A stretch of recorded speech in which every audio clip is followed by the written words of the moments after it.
LinkedIn friends. I'm Lisa Hufford, founder and CEO at Simplicity Consulting, and we are so excited today to bring you Julie Schaller, career coach extraordinaire, who's going to share so many tips about how to tell your personal brand consistently. You know, here at Simplicity, we provide enterprise marketing services to large organizations, and one of the things we're really passionate about is learning and development. This is why we bring you these amazing experts and this training to everybody. You know, personal brand is something I've been talking about for over 10 years, ever since I started the business. And now more than ever, it's really important for each and every one of us to take a moment, pause, really reflect on what it is that really lights us up. So I did a training last month. If you missed that, check it out. It's on our YouTube site.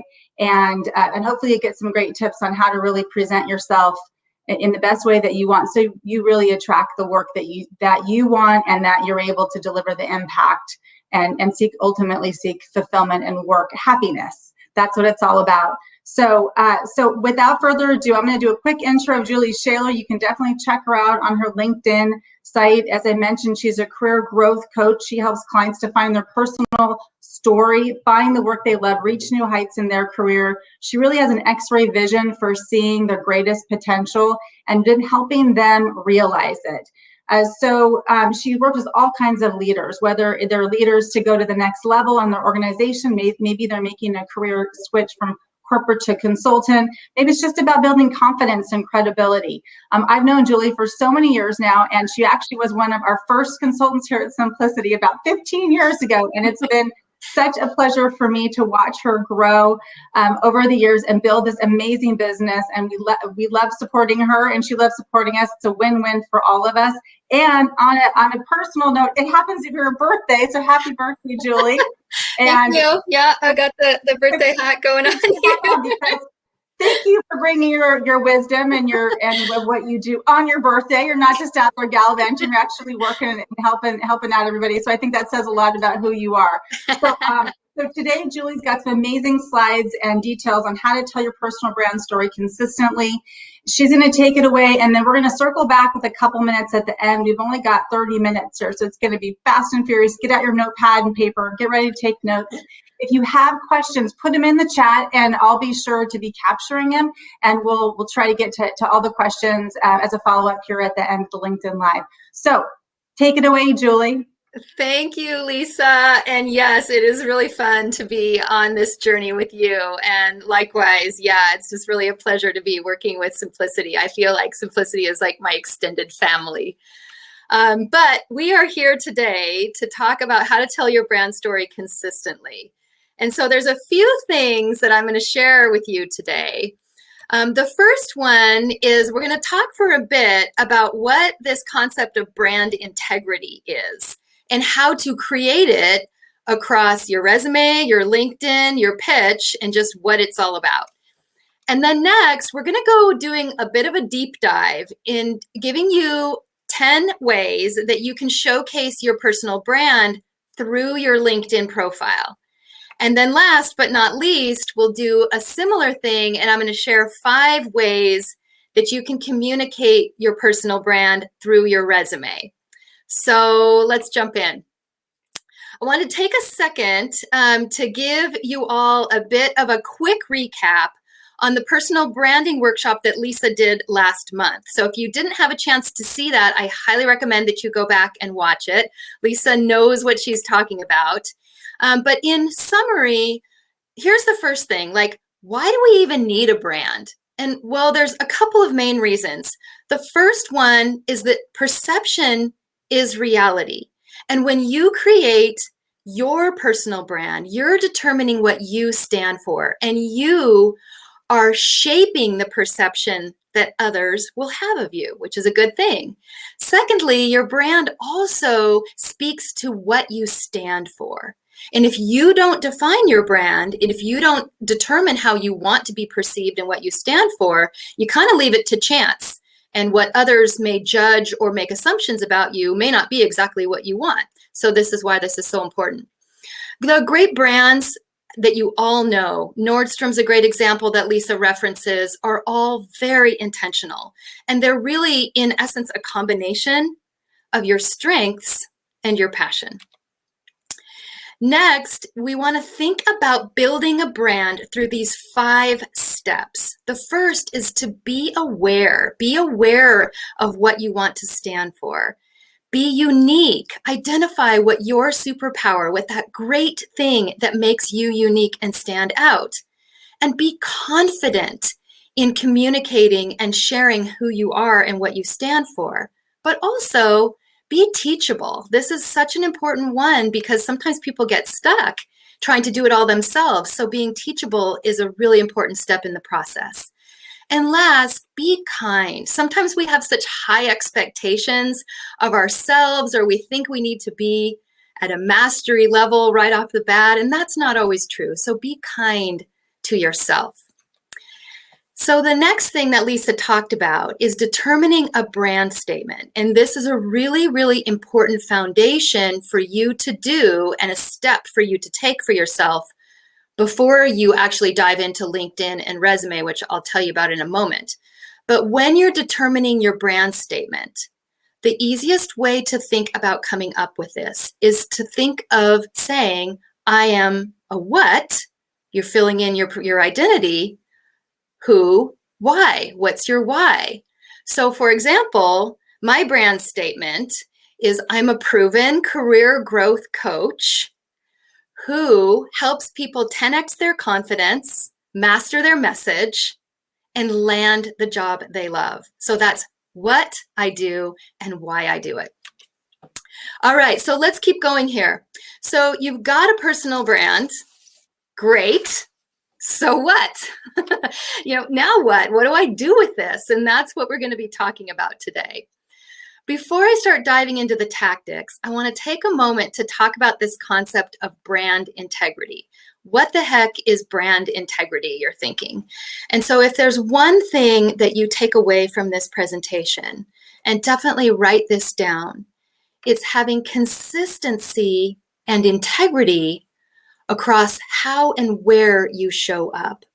So for example, if I want to be known as a proven career growth coach, then I need to be able to communicate that through my LinkedIn profile and my resume and the message that I share and any content that I write. So essentially there's integrity across all these places where people would find me. And that's what's so important. Another way to think about this, and I'll share a story that Carrie shared with me when we were talking about building out this presentation from the beginning, which is, if you're a consultant or one of the Simplicity consultants, and they're speaking about you to a potential client and saying you're confident, you're a go-getter, you know how to solve problems. And so that's what the client is thinking about you. But then they go to see your LinkedIn profile and it's kind of empty and it doesn't have very much to say about confidence or solving problems at all. It creates questions and it starts to break down trust. And so that's why this topic is so important. And even if you just take away a few steps from what I'm sharing with you today, that's a great start. So let's kind of get into what we're talking about in what actions that you can take to actually create this brand integrity that I'm talking about here. So first, we're going to be talking about LinkedIn. And LinkedIn is so important. Obviously, you are all on LinkedIn or you would not be on this presentation today. But why we care about LinkedIn? Well, LinkedIn has more than 675 million members worldwide, with 30 million companies on LinkedIn, with 20 million open job postings. 40% of active LinkedIn users are on there daily. And more than 95% of recruiters are on LinkedIn regularly. So LinkedIn most definitely is the largest and growing professional platform. And it is the first place that when people want to learn about you, it's the first place that they go. So that's why you want to rock LinkedIn. So let's talk about the ways that you could create a branded profile. So we're going to start, and I'm actually sharing with permission Catherine Gately's LinkedIn profile. And if you want to go, if you happen to be at your desktop and you want to go to Catherine's LinkedIn profile, you can follow along. because she definitely has a best practice. So the first way that you could create a branded profile is to think about the pictures. And so on LinkedIn, there's 2 different pictures that you have the option to edit. One is your profile picture, and the other is the background image. And so your profile picture is so important. Be thinking about what you stand for. So Catherine is a C-suite storyteller, amongst many other things, but a communications strategy expert. And so she works with professionals, she works with high-level executives. So her profile picture is clear, the good resolution, good lighting, and very professional and polished look. Now her background image is super cool because, as you can see, she has a mic. And so the neat thing about being able to use the background image as a branding tool is that you think about how you want to be known. So my LinkedIn profile, for example, I'm a career growth coach. So if you go to my profile, you'll see that there's a picture of me coaching with another person that's on that image. So what not to do is just to kind of throw something up there. Or for example, I had a client that was moving her career into outdoor recreation. So she was all about adventure, outdoors, recreation. But the profile picture that she happened to have on her LinkedIn was a wedding picture from being a bridesmaid in someone's wedding. So as you can see, there's discord, there's not congruency between the picture that she chose and how she wanted to be seen. So I think you get the idea there. The second and a really important tool for making a branded LinkedIn is to use the headline space. So LinkedIn will always default to putting your last job title in that headline, but that just doesn't say too much about you other than what your current job is. So use that space, as you can see that Catherine did, to speak to your brand statement. So as you can see from Catherine, she used that headline to communicate her brand statement, the C-level communication strategist, storyteller, speechwriter, educator, etc.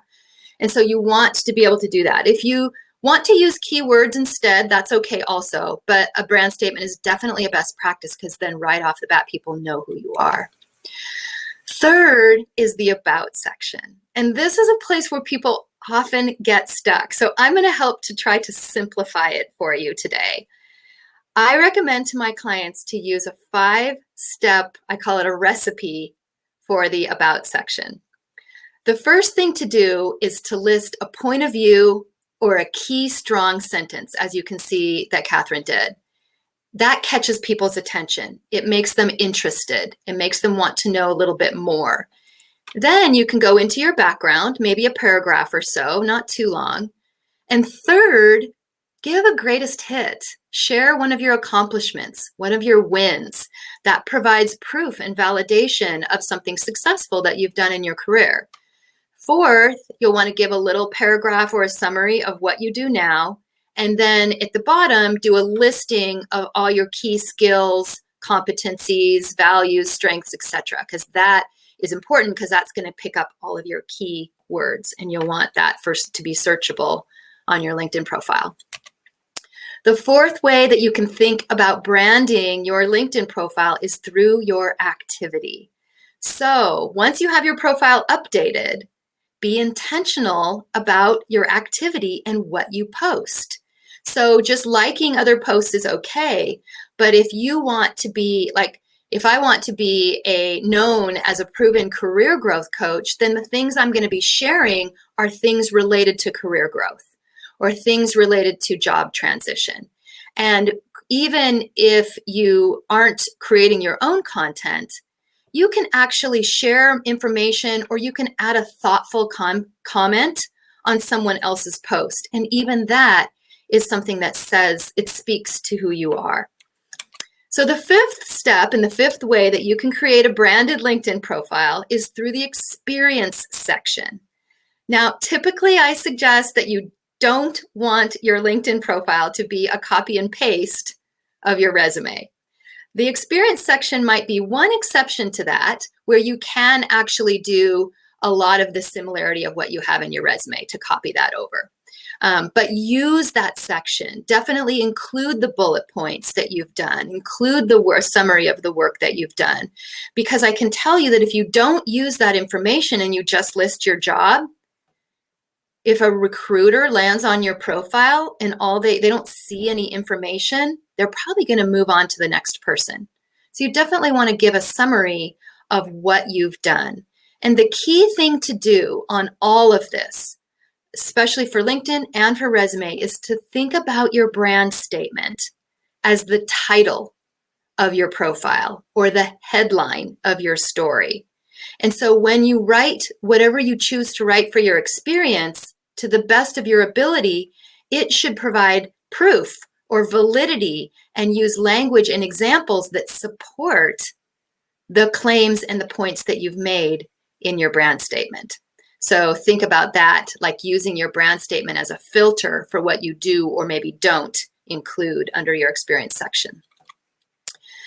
Next, we're going to move on, and I'm sharing another profile with you, and this is one of my clients, Bill Shields, so you can also go out to his LinkedIn profile, and is also a very great best practice to reference. So the sixth thing that you can do is to think about both the accomplishments section of your LinkedIn.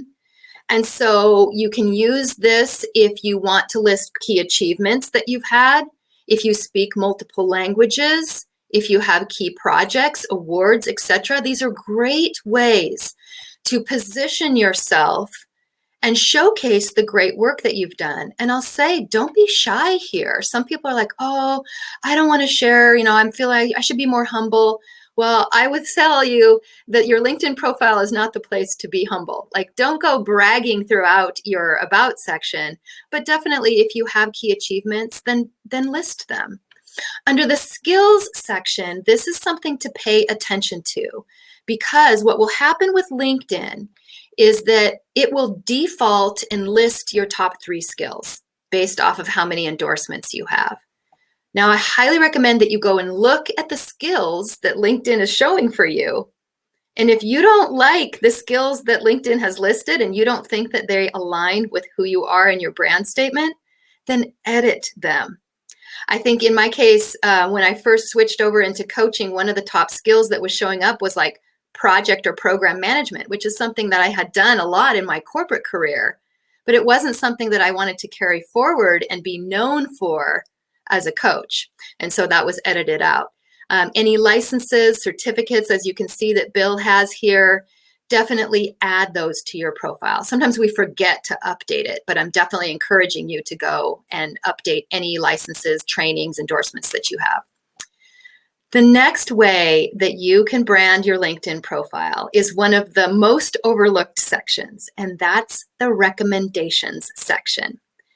So a lot of people just kind of skip over this, but I will tell you, definitely go and get recommendations, because they're social proof of you and what you're saying about yourself. So if you have others that are speaking highly of you, it goes so far. Here's a little tip on the recommendations.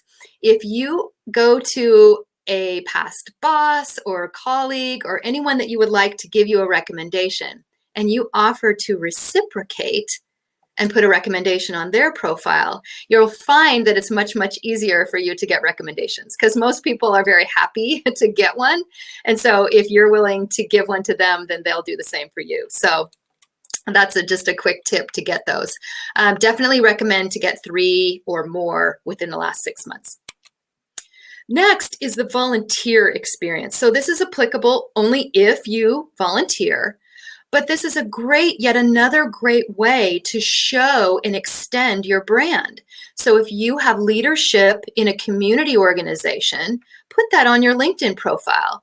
I can tell you that I have had countless times where people have connected with me and realized that we had something in common because we both were involved with the same volunteer organization. And so sometimes you just never know where that connection will come. And so if applicable, definitely add your volunteer information and give a little bit of information about what you've done there. And 10th is to think about being intentional on the interests section. So these are the influencers you follow, the groups you're a part of, your schools, the companies that you follow. And so you want to be thinking about what are the interests that are aligned with my brand. So if I'm in technology, then I might want to be following a number of technology influencers or companies that are key leaders in the technology industry.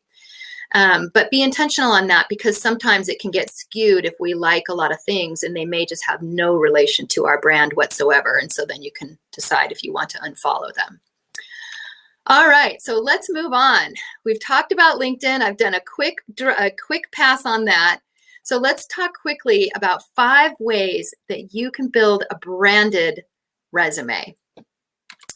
So your resume, of course, is another really important tool. First, people are going to go to your LinkedIn profile, but of course, if you're actually applying for a job, many of them are still going to require a resume. And the question is, how do I stand out from the masses? Which is a very good question. And here are my suggestions. So the first is to list your brand statement on your resume right up at the top. Most people have like a whole paragraph of their summary or their qualifications and things like that. But you want people to know right up at the top who you are and what you stand for. And that's your brand statement. And putting it in color is a great tip. Second, use the section right below that to write a profile, which would be like a click down on your brand statement. So a few key takeaways about you. And a highlight section, which is a little bit more specific around your key wins, your achievements, results that you've driven, numbers, percentages, efficiencies, some of those really key, clear details. If you don't have room on your resume for both, I definitely suggest that you default to the highlights. Because if you think about it, if people only took away the top third of your resume and that's all they read about you, you want the most important things to be up top. So this is kind of like a top-down approach. Next is to list your experience. And again, just like I said on the LinkedIn, be intentional on your experience and make sure that you're including proof or bullets or validity to support your brand statement. The other thing on experience that I see is a lot of times people just have kind of had a resume for the last, say, 15 years, and they keep kind of iterating on it over the years. And all of a sudden they're going for a leadership position, but their resume still reads like a junior manager because they never updated the language. So make sure that you're looking through your resume and thinking about how is the messaging? Is it at the level that you want it to be? Fourth, include your skills and abilities, but I would suggest that you put this more towards the bottom because they're supporting characters. They're supporting cast members essentially in your story. So you want your brand, your highlights to be up front, your experience, and then your skills and abilities towards the end. And then of course, education, any training, certifications, certificates that you have had in your career, listing all of those. So this is a quick summary to go through the brand, how to put that in action through your resume and through your LinkedIn profile. And then in terms of your pitch, I didn't go into that too much detail this time, but the easiest way that I can describe how to communicate your brand through your pitch is once you come up with your brand statement, make a conversational version of that. So like for mine, I told you my written brand statement earlier. If I was pitching or communicating it, I would say I'm a career growth coach that has proven results. You know, I work with people to help them 10x their confidence. I help them craft and master their message and their story. And I ultimately help them land jobs they love. So that might be a more conversational version of how I might pitch myself or my services. So let me pause here because I've given you a lot of information. What did you like best from today's LinkedIn Live? Use your comments and drop a note in. This helps us to really understand what works and what we would need to do more of. And then after you've listed something that you liked best, what update or updates are you going to make this week? And when I say this week, I'm talking about between now and the end of the weekend. So what changes will you make to your resume or to your LinkedIn? Drop that into the comments field as well, even just one thing, because that is helping you with your accountability, and it helps us really know what you're taking away and what made the most difference. And so I want to say thank you for being with us and listening to this quick overview on how to put your brand into action. I definitely encourage you to connect with me. My email address is there, or my LinkedIn profile, also under Facebook, Julie Schaller, Career Coach. So definitely connect and follow with me. I'd love to stay in touch. And last but not least, I wanted to offer you something that can help you on this journey. So one of my key brand pillars is giving. And so as such, there's 3 things that I want to offer you to help you put your brand into action. So the first one is that branded resume template that I shared on the slides. I'm happy to send you that template directly, and you can leverage it or use it if you want to and update it with your own stuff. Also a checklist for creating that branded LinkedIn profile. So that will help you to make your changes. And if it's helpful to you, I am very happy to offer a free 20-minute career growth or branding consult with you. So all you need to do for any of these items is just to email me at julie@empowercoaching.com. So Lisa, I know we have just a couple minutes more, so I'm going to turn over if there were any questions that came up. Yes. I'm very happy to answer them. Well, I have a whole page of notes, as I think the people that are now just putting some comments in probably as well. So many amazing tips. And what's always interesting is there's so many elements, right? There's so many elements to the idea of brand integrity. I love that concept of brand integrity. And for all of us to just pause and go back and look at your LinkedIn profile. Is it kind of a hodgepodge of information, right? So many people just cut and paste that resume, like you said. Or is it really tell a consistent story from your background image to your picture, to your headline, to your about, to your skills, to your testimonials? I mean, there's so many elements. I love your action to the group to say, just choose even one, right? One area that you really want to work on and get and just start. You don't have to do it all in one day because it can feel a little overwhelming, right? That's right. Really building out. I love that. And that before we get into the questions real quick, there's one other takeaway I thought that really resonated with me, which was the reciprocation of recommendations. I think that's huge because you're right. The recommendations are so powerful. They really are that third party source that validates what you want to be known for and stand for and really speak volumes. So I'm curious, Julie, when I've had people ask me this question, I'd love to get your take on it. Some people have said, when I reach out to get a recommendation, should I kind of draft something around what I would like this person to say about me to give them some guide, make it easier for them, or is that not appropriate and it's better to just ask for the recommendation and they're going to write whatever they're going to write? That's a great question. And my suggestion would be to ask. And in your ask for the recommendation, you can say, hey, I'm happy to reciprocate. And if it's easier for you, I'm happy to give you a draft based on our working relationship together of what I think might make sense that you could put. So if I could send you a draft if that's helpful, and then you can just go and edit that. Would that work for you? And you just give people the option to say, no, I got it. That's totally fine. Or what you probably will find is a lot of people will go, oh yeah, that would be super helpful. And I've done that too. And so, but I would just say, instead of just sending it them from the first, that you ask them for the rec, tell them you'll reciprocate, and offer to write a draft and then see what they say. That's great. That's great advice. Okay, a couple quick questions. We have one person was just confirming where they were looking for Bill Shields' profile, and I believe he's at Microsoft. They wanted to make sure they were looking at the right Bill Shields. He's at Microsoft, right? Okay. Yes, that's right. Fantastic. And Joel asked, I see a number of freelancers and consultants, including me. Thoughts on telling our story in extra materials if we're not using a resume? Yeah, so that's a great suggestion. I mean, it just kind of depends on where you are. If you're an entrepreneur, you may not use a resume at all. And so that may be a place where you're going to use your website as a brand extension, or maybe you're going to be posting content on other social media platforms.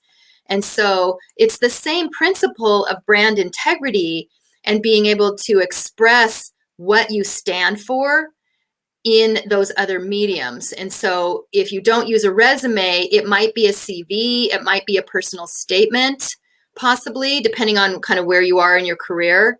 But the principle applies all across. You know, number one, you definitely want a brand. And then whatever you're using to communicate yourself and your services, that you're telling that story, that brand story consistently. Yeah, that's a great idea, because I think a lot of people, especially if you're a graphic designer or something that's really visual, you might have your own site. But if you don't, LinkedIn has also added so many capabilities, right? You can actually upload presentations. You can almost experiment with your LinkedIn profile as kind of your portfolio. Yeah. One thing, as we both know, dealing with big technology companies, and there's a lot of confidentiality, oftentimes people will say, well, I can't share, my work because it's confidential. Yeah. And so do you have any tips on how can you communicate the work you've done if you can't actually put up the PowerPoint, you did, or the project plan you did, because it's confidential in nature? Yeah, well, one of the ways that you can get around that is to write a case study. And if you write a case study, then you can change names and you can remove confidential information, but you're sharing the information. And then you can write that and post it as a PDF potentially. If it's like in a graphics capacity, then you probably would want to think about things that you would post that you would get permission from your client to post whatever that particular media was. And obviously you can't post confidential stuff, but you might be able to repurpose that into a case study and speak to the success in a different way while removing confidential information and names.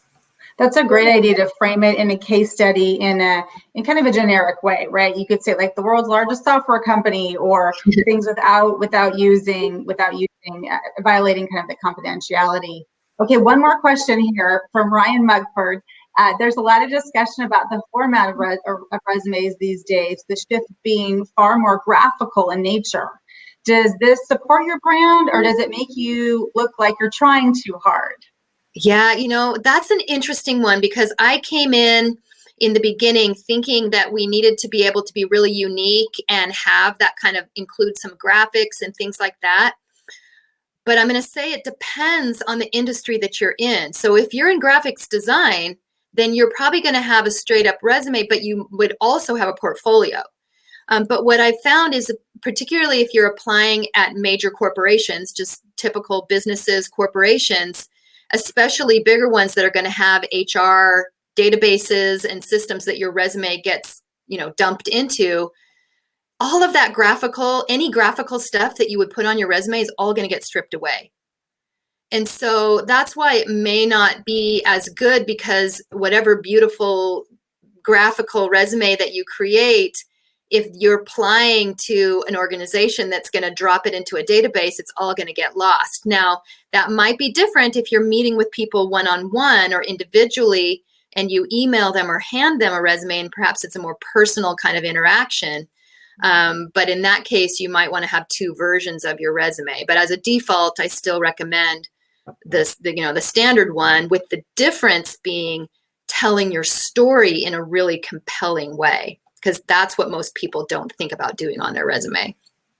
That's a really great point, to have maybe two versions, like a traditional version, and if you're someone who's really graphical and wants the visual, so when you get that face-to-face meeting, you can also present, so it shows a little about your personality and your creativity. And so you have both. But you're right, it always comes back to that brand integrity, right? The story you're telling, what's your brand statement, what's the results, what's the kind of the evidence behind that, right? The recommendations in the work, like getting those core elements really tight is the basis. It's really the foundation, right? Then you can kind of build with the graphical elements and making sure you're banning your pictures and all that good stuff. So This is great. We have so many fabulous comments thanking you, a lot of comments about they're going to go update your pictures, their background. Great. They love your 5-step recipe.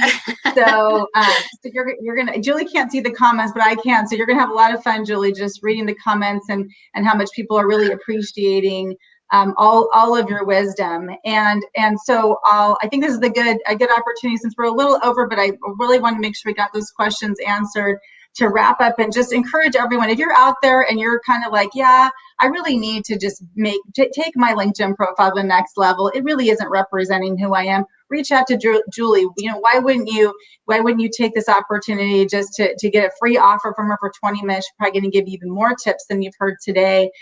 Reach out to Julie at empowercoaching.com. She'll help you out. And we will have this presentation also recorded on simplicityci.com under our resources page, where we have all our videos of learning and development that we've done. So if there's something you want to go back and listen to again, or you weren't quite sure, maybe in a month or so, you're like, yeah, that I need to update my LinkedIn profile. What were those tips? Just go back to simplicityci.com, look for this presentation. It will be there, and it'll always be live. We're not pulling it down, because this content really is evergreen, and we all need to take our own initiative, right, to constantly be looking at that LinkedIn profile, making sure it really does represent who we are, because we change, right? We change, the work we do changes. We are always doing new work. We want to make sure we're always refreshing it. Our pictures change, right? Make sure we have a current picture, right? That's right. So make sure we're matching back to that brand integrity. So I want to thank you again, Julie, so much for your wonderful wisdom and all of your sharing today. And all of you who joined us, thank you for your engagement, your questions, your comments. And we'll look forward to seeing you next time. Have a great day, everybody. Bye-bye. All right. Thanks, Lisa.